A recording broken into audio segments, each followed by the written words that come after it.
Oi galera, aqui é a Malu, sejam bem-vindos ao canal. Hoje nós vamos falar sobre o Star Wars Episódio 8, Os Últimos Jedi. Esse foi um filme que me marcou muito, deixando bem claro isso. Foi o primeiro filme de Star Wars que eu vi no cinema. Então assim, esse filme tem uma coisa emocional minha, que é muito forte com esse filme. Hoje estarão aqui com a gente dois nossos mascotes, Caio. Oi pessoal! E o Ambro. Eles vão fazer perguntas durante o vídeo e eu vou responder, obviamente. Mas, voltando. Os dois estão aqui no meu colo, vocês não estão vendo, mas eles estão aqui no meu colo. Bom, mais um vídeo da nossa série Por Trás dos Filmes. E hoje com Star Wars Episódio 8, Os Últimos Jedi. Se eu estiver olhando um pouco pro lado, é porque eu tô olhando pro roteiro que eu fiz, que é gigantesco, porque o filme é longo pra caramba.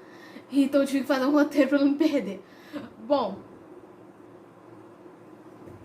primeiro é importante a gente explicar a situação atual da resistência no filme. Mas, Manu, que situação é essa que você tá falando? A resistência não tinha... Não se passaram anos depois do filme anterior pra esse filme? Amém. Mas o que tá mais certo é o Ambrão, de fato. O Ambrão tá bem mais certo que o Caio. Porque não se passou muito tempo depois do Despertar da Força para Os Últimos Jedi. Se passaram poucas horas de um filme pro outro. Então lembra que a Primeira Ordem descobriu a base da resistência no filme anterior. Não foram atrás, mas descobriram onde era a base.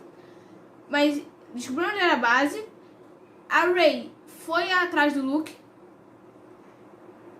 E a resistência tava ferrada. Apesar de eles estarem com um bocado de gente, o Senado tinha sido destruído. E com o Senado destruído, eles perderam muito do apoio que eles tinham. Porque o apoio que eles tinham veio de onde? Do Senado, para manter a República. Só que a República foi dizimada pela base Starkiller.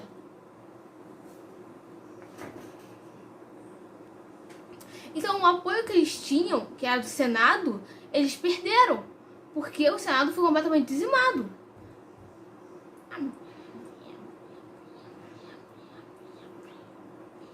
É isso mesmo, Amber. O Senado foi dizimado e com isso eles perderam completamente o mínimo apoio que eles tinham. A resistência, no caso.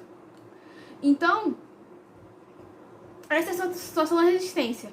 Logo no princípio do filme, a gente já se depara com uma batalha incrível de naves, onde temos o Paul destruindo os canhões do encoraçado para vir com bombardeiros e fugiu a palavra da minha cabeça. Bombardear o bombardeiro é ótimo, né? Bombardear o encoraçado e poder destruir o encoraçado, porque era uma nave muito perigosa pra rebelião. E o Paul consegue fazer isso, só com sacrifícios de muita gente. Eu ia falar especificamente da Paige, que é a irmã de uma das personagens, que é a Rose. Mas muita gente morreu naquela tentativa de ataque ao encoraçado. Foi uma tentativa bem sucedida, mas não foi uma tentativa tão bem sucedida se a gente for parar pra pensar nas perdas que tiveram. Foram muitas perdas, tanto de vidas quanto de naves. Coisa que a resistência não podia se deixar perder, nem vidas nem naves. Nisso ocorre um dilema entre Leia e Paul. A Leia critica o Paul pelo fato dele focar em ser um herói e não em ser responsável, porque o Paul foi muito irresponsável quando ele mandou todos aqueles bombardeiros pra lá e não focou na evacuação. Ele estava mais focado em ser um herói do que em ser responsável. A atitude responsável pra quem estivesse no lugar dele ali como comandante era, tipo assim, começar o ataque, destruir os canhões, mas depois terminou a evacuação, beleza, vamos vazar daqui. Mas não foi isso que ele fez. Verdade. Ele foi um fanfarrão. Cara, mas esse termo é usado inclusive no filme, pelo menos na dublagem, pela comandante Holdo, que eu vou falar mais pra frente do lance dela com o Paul. Porque ocorre um lance entre eles, não um lance amoroso, mas um lance, que eu quero dizer, de embate entre os dois, porque a Holdo critica o Paul, porque ele tá sendo muito fanfarrão e tal. Ela diz que já lidou com muitos caras como ele. E dá uma lição nele.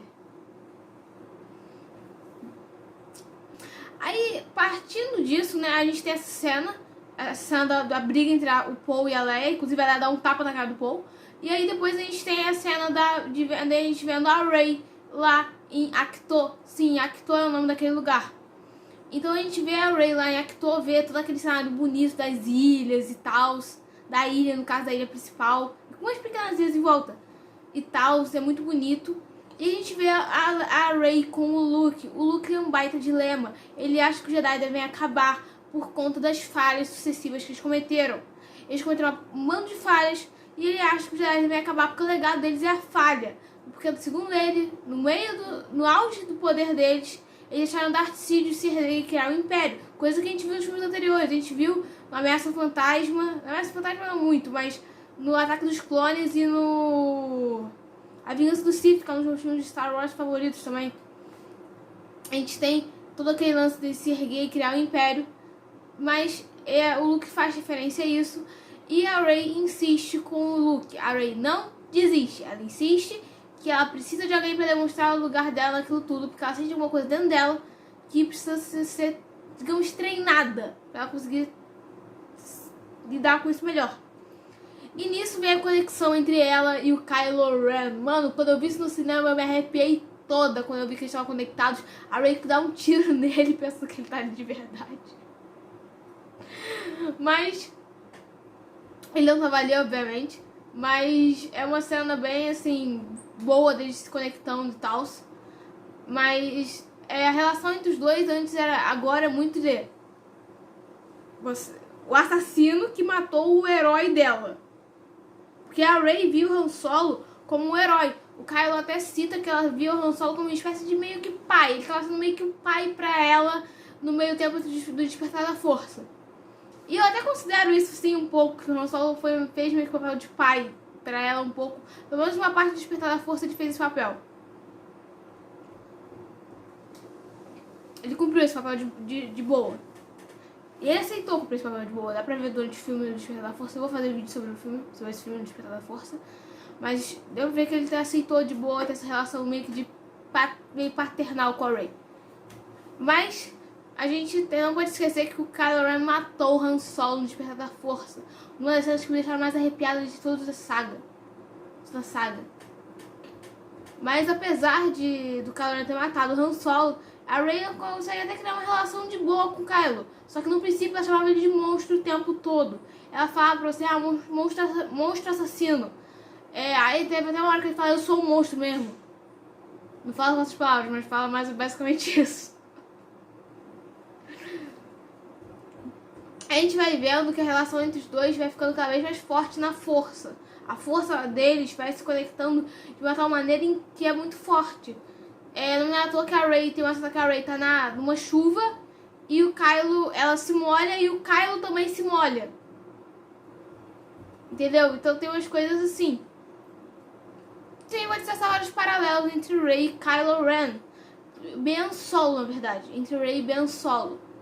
Porque a gente descobre no filme que o Luke, ele quase atacou o Ben Solo quando ele estava sendo treinado.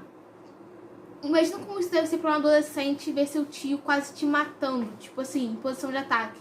Isso deve ser muito traumático. Assim como foi traumático pra Rey ver os pais dela embora. Assim como foi traumático pro Kylo ver os pais deixando ele com o tio e vazando. Sim, foi traumático pros dois. Os dois têm vários paralelos que dá pra traçar entre os dois. E esse é um dos maiores deles. Foi traumático pra ambos. Apesar que o Ben Solo queria treinar, ele não queria ficar longe dos pais. Dá pra ver pelo livro Legado de Sangue que ele ficou longe dos pais por muito tempo. Então assim, ele não queria aquilo no princípio. Ele até queria treinar, mas ele não queria ficar esse tempo todo longe dos pais. Assim como a Rey não queria que os pais dela fossem embora.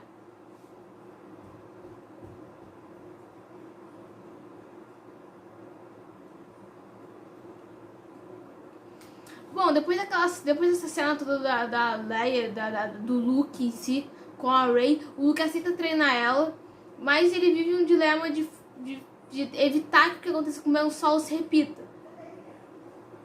repita. Então ele foca muito em ensinar a Rey sobre o fracasso Jedi, sobre o fracasso disso, fracasso daquilo. E sim, ele foca muito e bate muito nessa tecla com a Rey. E tem até uma cena que o Luke vê a Rey treinando com o sabre de luz e com o bastão dela. Primeiro ela treina com o bastão, depois ela vai pro sabre. Que o Luke fica espantado com como aquela menina, mesmo sem muita técnica, consegue manipular o sabre de boa e lutar, essas coisas assim, de boa. Eu vejo que ele ficou meio espantado com a Rey com relação a isso. Ah, não, fala dessa coisa, fala dessa coisa de Morte da Leia. Vou falar daqui a pouco, Caio.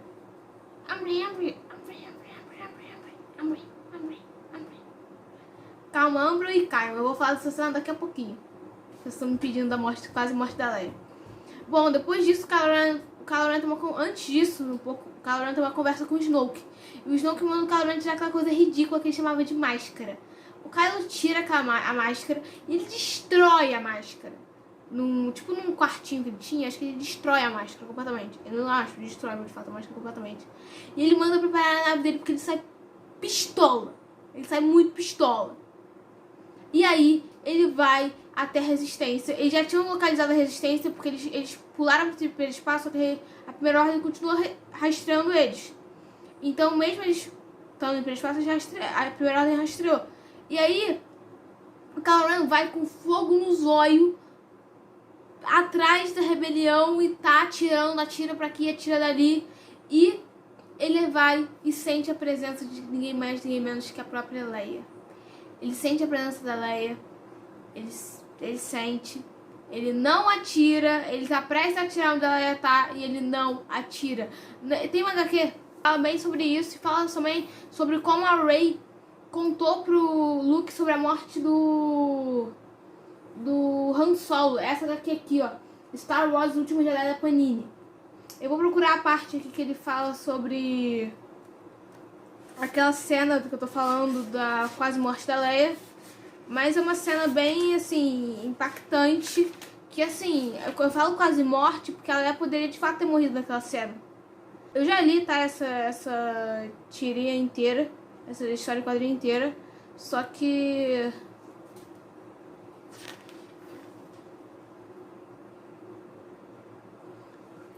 aqui é revelado que não só ele sente ela, como ela sente ele. Então, tipo assim, imagina você tá nessa situação do Ben. Você tem que fazer uma coisa porque, tipo, você escolheu esse lado, mas ao mesmo tempo sua mãe tá ali e você vai ter que atirar nela. Não. O Ben Solo, ele não aguentou, ele não atirou. Aqui mostra a cena, tá aqui, ó. Eu vou mostrar pra vocês a cena, ó. Aqui, ó. É bem essa ceninha aqui. É bem essa cena, peraí. É bem essa cena aqui, ó. Essa cena começa aqui, aí vem pra cá. Aí vem pra cá.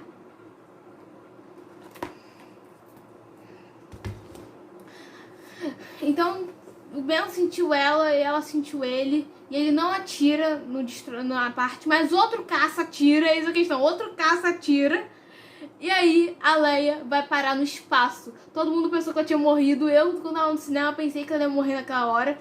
E aí foi um chororô, eu chorei pra caramba essa cena. E aí vem a Leia usando a força pra voltar pra nave. O que eu achei disso? Finalmente a Leia usou a força pra fazer alguma coisa. Finalmente isso foi mostrado nos filmes. Que a Leia tinha a força, de fato, que ela usou a força pra fazer alguma coisa. Eu fiquei assim, mano, finalmente, é isso, vai, menina, vai. E a Leia consegue voltar pra nave, com uma certa dificuldade, mas ela consegue voltar pra nave. Muito machucada, mas ela foi a única sobrevivente. O Almirante Akbar, que acompanhou a gente em Star Wars, desde os clássicos, morreu nessa cena. Ele morreu, o Almirante Akbar. Basicamente a liderança inteira da resistência morreu. E só sobrou a Leia. Só que a Leia tá inconsciente. Aí ela assume. Lembra que eu falei que a Leia tinha brigado feio com o Paul e tal? Ela rebaixou ele pra capitão. Eu não entendo direito essas classificações não, tá, gente? Desculpa, mas eu não entendo direito isso não. Ela rebaixou ele pra capitão. Então ela assume a Almirante Holdo, que é uma mulher de cabelo... Tá aparecendo mais aqui na tela. Mas mulher de cabelo roxo. ela assume. E aí ela diz que eles são a fagulha. Ela diz o seguinte: nós somos a fagulha que acenderá o fogo que irá restituir a república. E essa fagulha precisa sobreviver. Essa é a nossa missão. Ela diz basicamente isso. E apesar de todo o luto com relação a todos a galera da liderança que foi morta, eles tiveram que ir em frente e seguir. Só que aí o Paul, o Finn no caso, ele quase deserta, porque ele pega o sinalizador que a Leia estava usando para guiar a Rey de volta para onde eles estavam, fica com ele, e ele vai para uma cápsula de fuga, porque ele vê que eles estão condenados. Por quê? Porque o combustível está quase acabando, e eles, a princípio, não tem nenhum plano. Então ele pensa, putz, você vai estar daqui pra Rey poder me encontrar de boa. Ele pensa assim, só que aí aparece a Rose. A Rose é a irmã da Paige, que eu falei no princípio, que ela se sacrificou pra conseguir derrotar o encouraçado. Mas a Rose, ela tá muito triste por conta da irmã e tal. Mas ela... como é que eu digo? Ela pega o Finn no flagra mesmo. E entrando lá na cápsula de fuga, pega ele. E atordou ele. E ele vai indo pra uma cidade por deserção. Só que aí o Finn conta a situação pra ela. Eles vão até o Paul. Bolam um plano pra ir até... Aí eles vão ter que ir pra Canto Bight, que é um troço lá de cassino, atrás do mestre decodificador pra infiltrar eles no destroyer do Snoke. Basicamente a história é essa. Só que, mano, esse plano é muito falhado, porque a chance disso dar ruim é muito grande, mano. Como é que o Paul aceitou esse plano de maluco, velho? Bom, pelo sim, pelo não, o Finn e a Rose vão pra Canto Bight, e lá tem um pequeno dilema. Qual é o dilema de lá? A galera de lá é muito rica. Tipo assim, é um cassino, tipo uma Las Vegas da vida. Só que só pra gente rica. E aí, eles têm um dilema lá de... o que te dá dinheiro na galáxia? Tipo assim, pode deixar rico assim. Aí o Finn falou, guerra. Aí a Rose completa, vender armas para a primeira ordem. Ou seja, toda a galera que tá ali de boa, tipo, como se nada tivesse acontecendo, tava vendendo arma pra guerra continuar. Então... esse é o dileminha que Canto Bight tem. Eu não vou entrar muito em detalhes sobre Canto Bight, porque é literalmente... é muito chato essa parte do filme, é muito maçante pra mim. Apesar de eu ter amado o filme, eu não gostei muito dessa parte. Então... vamos lá pra próxima parte. É mostrado que a Rey demonstra o seu poder mesmo pro Luke. E o Luke fica muito assustado, porque ele vê um novo Ben Solo nela. Só que aí a Rey explica que o Ben falhou com ele, ela não vai falhar e tal. Aí vem a conexão dela com o Kylo Ren de novo. Só que aí o Kylo conta pra ela, o Luke conta pra ela o que aconteceu na noite que o Kylo Ren destruiu o Templo Jedi. Só que aí o Kylo conta uma outra versão. E a Rey, ela chega aí pra uma área lá embaixo na escuridão, atrás da resposta de quem são os pais dela. Só que ela não acha nada e ela se sente muito sozinha. Aí o Kylo vai e dá a mãozinha pra ela, tipo, toca a mão dela assim, na visão. Assim, ó, mais ou menos assim, do jeito que eu tô fazendo com as minhas mãos. Só que o Luke vê isso e a Rey se indaga ele, pergunta, putz, se tu matar ele de verdade? Aí ela luta com o Luke com uma vareta, ela pega um bastão dela, depois o Luke pega uma vareta de metal. Aí depois até a hora que a Rey se cansa e pega o sabre de luz e ameaça o Luke.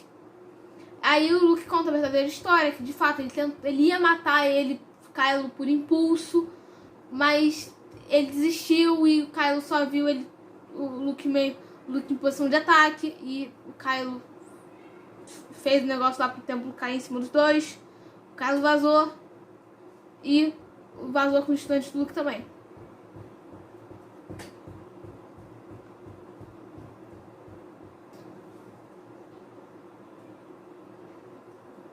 E aí a relação da Rey com Kylo Ren vai ficando cada vez mais próxima de uma relação de casal mesmo. Sim, o filme força a barra pra isso acontecer.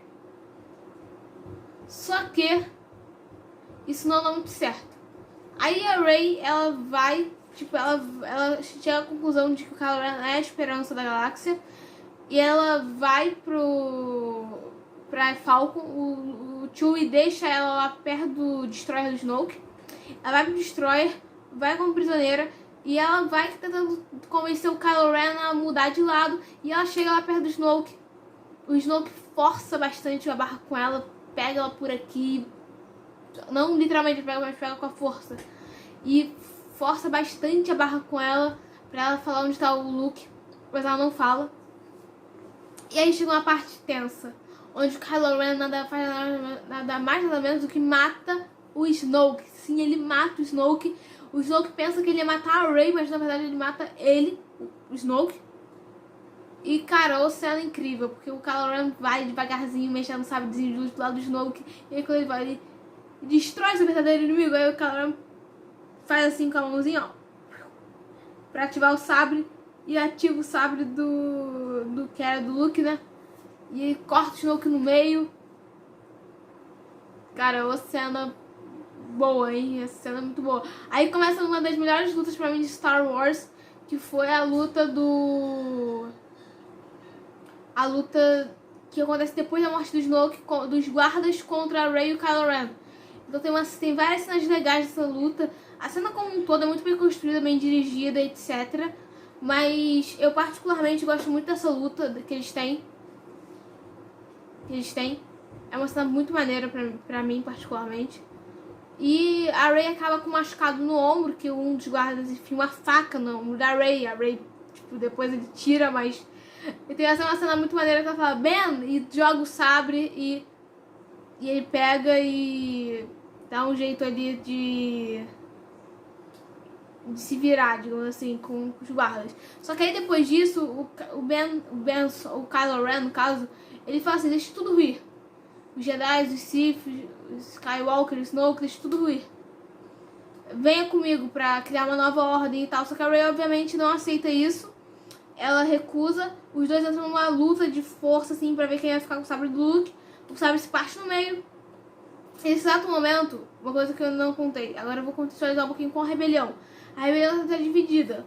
O Paul, ele não aceita direito o Almirante Holdo. E a Holdo não aceita direito o Paul, inclusive chama ele de fanfarrão, etc. Mas o Paul acaba montando um montinho pra conseguir isso. O Paul, o Finn e a Rose estão quase conseguindo fazer o lance que eles têm que fazer lá no Destroyer do Snoke. E aí o Paul e o Finn... O Paul acaba sendo atordoado pela Leia. Ele assume a liderança ali da resistência. Acaba sendo atordoado pela Leia, que acorda e leva ele pro transporte. Porque o que a Holdo queria fazer, afinal de contas? Ela queria abastecer os transportes e levar todo mundo pros transportes. Só que ela ia ficar e pilotar o cruzador pra inibir os transportes. Só que isso não dá errado. Por quê? Porque o decodificador que estava com o Finn e com a Rose escuta sobre os transportes e fala para a primeira ordem. Entrega todo o esquema. Então, por isso que o plano dá errado, por isso que alguns transportes são atingidos pela primeira ordem. E também é por isso que aí nesse momento que o sabre rompe, o Finn e a Rose iam ser executados e a Holdo vai, entra na velocidade da luz e corta o Destroyer no meio. No meio não, mas corta o Destroyer do Snoke. Não no meio, mas corta ali com o encoraçado, com o cruzador dela, se matando no processo, mas salvando todo mundo. O Finn e a Rose e o BB-8 conseguem sair dali com uma nave. A Phasma, tem um empate da Phasma também com o Finn, que é muito maneiro. Eu não botei no roteiro, mas é um embate muito maneiro. Deixa eu pegar aqui que eu vou mostrar pra vocês. Olha o que a Holdo faz com o Destroyer. Ela corta ele basicamente, não no meio, mas corta ele. Vocês ouviram um miado de gata, porque minha gata resolveu miar aqui em volta de mim, tá? Olha aqui embaixo do fim com a Phasma. Eu vou fazer review dessa HQ mais pra frente, mas só de curiosidade, de tiver.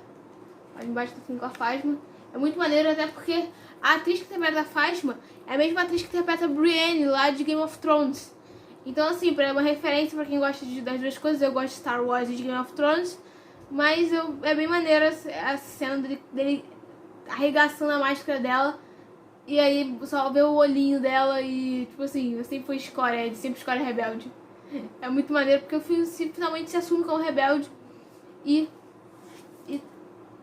vai lá junto da Rose atrás de uma nave pra conseguirem sair dali. E ainda não terminou, tá, gente? Ainda não terminou. Depois disso tem a Batalha de Crate. O que é a Batalha de Crate? A Batalha de Crate é a batalha daquele planeta de sal, que tem essas cenas lindas aqui que eu vou procurar na internet. Tem essas cenas lindas aqui, ó. Que é no planeta de sal, eles vão pra lá. A Rose e o Finn conseguem chegar até lá. A Rey também chega. A Rey, inclusive, salva todo mundo quando ela, tipo assim, tava lá a galera sendo atingida pelos caças de por cima. Os speeders estavam sendo atingidos pelos caças que estavam em cima. Aí a Rey vai e atrai todos os caças pra ela, assim, pra Millennium Falcon. Até porque o Kylo Ren odiava aquela nave, então fazia sentido ele mandava todos os caças pra perto da Millennium Falcon. Aí ocorre a Batalha de Crate, que não tem muitos comentários, só um comentário que eu quero fazer sobre a Batalha de Crate é o quase sacrifício do Finn. O Finn se sacrifica, ele vai no meio da boca de um canhão Ariete, que é uma miniatura da Estrela da Morte. Ele tá indo se sacrificar pra destruir o canhão, mas aí a Rose vem, bate nele, bate com o speeder do Finn tava aqui, assim, o da Rose vem aqui, bateu e desviou a rota do Finn. Acabou que a Rose saiu mais ferida disso. E ela diz uma frase que eu gosto muito e que planejo tatuar em algum momento da vida, quando eu for mais velha.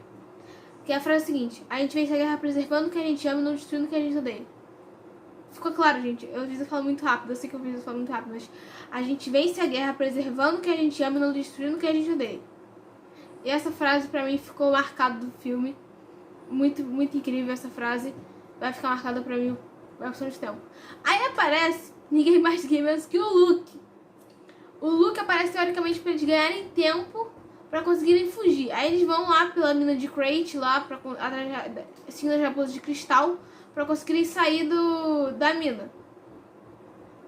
Da mina por trás. Enquanto o Luke tá encarando o Kylo Ren. Só que aí a gente não sabia que o Luke era uma ilusão à força. A gente só foi saber disso mais pra frente. No final do filme. Aí Kylo Ren manda todo mundo atirar no Luke. Manda todo mundo... Aí ele vai lá, encara o Luke. Fala, você veio salvar Ben Solo, mas Ben Solo não existe mais e tal. Só que aí o Luke era uma ilusão à força o tempo todo. A Resistência consegue fugir. E o Luke se sacrifica. Se une à força, igual o Yoda, igual o Obi-Wan, igual todo mundo, todos os Jedi, se une à força e morre. Nesse filme a gente perdeu o Luke, no filme anterior a gente perdeu o Han Solo, e no filme seguinte a gente vai perder a Leia. Bom, foi esse o vídeo, gente. Eu não vou fazer review disso daqui, ó. Disso aqui e de alguns livros também. Mas... se vocês tiverem sugestão de vídeo, deixem aí nos comentários. E o Caio e o Ambro participaram bem menos do que eu queria, mas participaram, o vídeo foi importante. É, pessoal!